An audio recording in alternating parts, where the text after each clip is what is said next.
नमस्कार. आज वायव्य दिशेबद्दल आपण सविस्तरपणे आज चर्चा करणार आहोत किंवा माहिती घेणार आहोत. वायव्यच्या नावाप्रमाणे तिथली जी काही तत्व आहे, प्रधान तत्व हे वायू म्हणजे वारा, पवन असं आहे.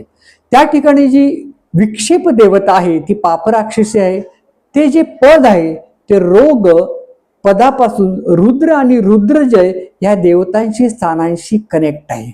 अपराजित पृच्छामध्ये दिलेल्या सूत्राप्रमाणे शत्रुकर्त्री विरागाच गोत्रक्षय करी तथा गृहच कन्यका हंत्री सदा दुःख भयावहा. म्हणजे जर का नॉर्थ वेस्टला प्लव जर का असेल, म्हणजे तिथली स्पंदनांमध्ये जर का बिघाड झाला असेल, अतिरिक्त किंवा कमी जास्त जर का असेल, तर त्याचा परिणाम घरामधील कन्येच्या संबंधित होतो. तिला वेगवेगळ्या दुःखांना सामोरं जावं लागतं. तेच जर का नवीन विवाहित झालेल्या जोडप्यांनी जर का तिथे विश्रांती घेतली तर प्रेग्नन्सीला कन्सिव्ह व्हायला अनेक अडचणी येतात. कारण रोग जे काय पद आहे तिथून नाग पदाशी जोडून हा रुद्रजयाशी जर का कनेक्टिव्हिटी झाली नाही तर वेगवेगळे तत्सम आजारांना हे सामोरं जावं लागतं. म्हणून कन्सिव्ह व्हायला अडचणी येत असतात. याचा आणखीन जर का विस्ताराने आपण जर का विचार केला तर या ठिकाणी सेप्टिक टँक असणं आवश्यक असतं.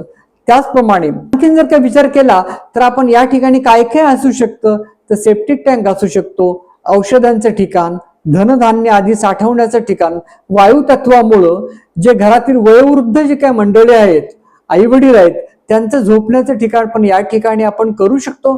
कारण वायू तत्वामध्ये प्राणिक ऊर्जा प्राण असल्यामुळे तो त्यांना त्यांची प्रकृती किंवा स्वास्थ्य व्यवस्थित ठेवायला मदतच करत असतो. एखाद्या उत्पादनाच्या बाबतीत जर का आपण विचार केला तर फॅक्टरीमध्ये मॅन्युफॅक्चरिंग होणारं जे काय फिनिश प्रोडक्ट आहे ते नॉर्थ वेस्ट दिशेला जर का ठेवलं तर त्याचा खप चांगल्या प्रकारे होऊ शकतो. एखादं ग्रोसरी आहे, दुकानात एखादा कन्झ्युम न होणारा आयटम जर का आपण नॉर्थ वेस्टला आपण ठेवला तर त्याचं कन्झम्पशन किंवा खप चांगल्या प्रकारे हा होऊ शकतो.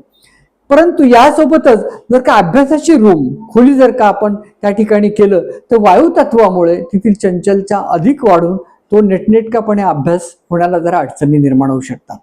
या ठिकाणी आजकालच्या फ्लॅट संस्कृतीमध्ये डक असणं, कट असणं किंवा एक्सटेन्शन जर का असेल तरी सुद्धा अतिरिक्त वाढीमुळे ते दोष निर्माण होतात. येथील जो धातू सांगितलेला आहे उपायांसाठी हा ब्रास धातू सांगितलेला आहे.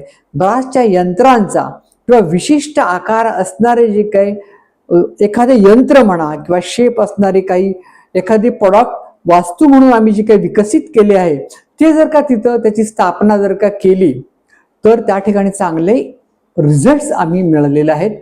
आणि मग ते वायुतत्व बॅलन्स होऊन आपल्याला त्यातील दोषांची परिणामकारकता जी काय आपल्याला कमी होऊ शकतो. अशा प्रकारे आपल्याला विविध माहितीसाठी वास्तुचेतना या चॅनलवरती आपण नक्की जाऊ शकता. त्या ठिकाणी वेगवेगळ्या दिशेची माहिती आणि उपाययोजना पण आपण करू.